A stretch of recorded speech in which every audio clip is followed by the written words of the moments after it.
தந்தி டிவியை உங்கள் cable TV ஆபரேட்டரிடம் இலவசமாக கேட்டு பெறுங்கள். 30 ஆம் ஆத்மி 40 பாஜகன்னு வந்திருக்கு. இதுக்கு முன்னாடி 38 வரைக்கும் பாஜக போச்சு. இந்த லாஸ்ட் 5 மினிட்ஸ்லேயே நிறைய ஃப்ளக்சுவேஷன்ஸ் நம்ம பார்க்குறோம்.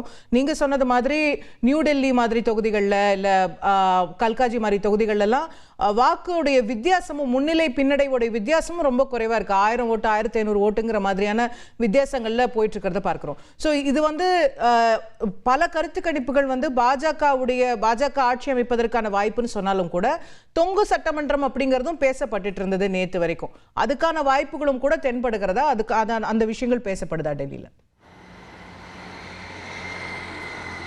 இல்லை, தற்போது வரைக்கும் முடிவுகள் தெளிவாக இருக்குது. ஆட்சி அமைப்பதற்கு 36 இடங்கள் தேவை. ஆனால் பாஜகவை பொறுத்த வரைக்கும் சுமார் 40க்கும் மேற்பட்ட இடங்களில் முன்னிலையிலிருந்து இருக்கிறார்.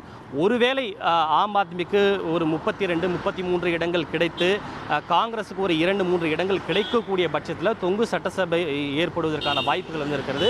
அது போன்ற சூழலில் நிச்சயமாக காங்கிரஸ் வந்து ஆம் ஆத்மிக்கு ஆட்சி அமைப்பதற்கு கை கொடுக்கும் என்று தான் வந்து கூறப்படுகின்றது. தேர்தல் களத்திலேயே கூட பிரதமர் மோடி இதை ஒரு முக்கிய குற்றச்சாட்டாக முன்வைத்திருந்தார். ஆம் ஆத்மியும் காங்கிரஸும் திரைமறைவில் கைகோர்த்து இருக்கிறாங்க. அவங்க டெல்லியில் தேர்தலுக்கு பிறகு ஒருவேளை பெரும்பான்மை கிடைக்கவில்லை என்றால் அவர்கள் போஸ்ட் போல் அலையன்ஸ் ஏற்படுவதற்கான வாய்ப்புகள் வந்து அதிகம் இருக்குது. எங்கெல்லாம் ஆம் ஆத்மி வெற்றி பெறக்கூடிய வாய்ப்புகள்லையோ அங்கெல்லாம் காங்கிரஸ் வேட்பாளரை வெற்றி பெற வைக்கணும் அப்படின்றதான் ஒரு ரகசிய உடன்பாடாக இருக்குது அப்படின்னு பிரதமர் கூட தன்னுடைய பிரச்சாரத்தில் பல இடங்களில் பேசியதை வந்து பார்க்க முடிஞ்சது. ஆனால் தற்போது வரைக்கும் இருக்கக்கூடிய சூழலில் அதற்கான வாய்ப்பு இல்லை என்று தான் வந்து பார்க்கப்படுகின்றது.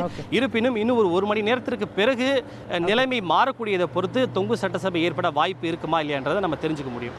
Okay, right. நன்றி ரமேஷ், விரிவான உங்களுடைய தகவல்களுக்கு. டெல்லி களம் வித்தியாசமாக மாறி இருக்கிறது.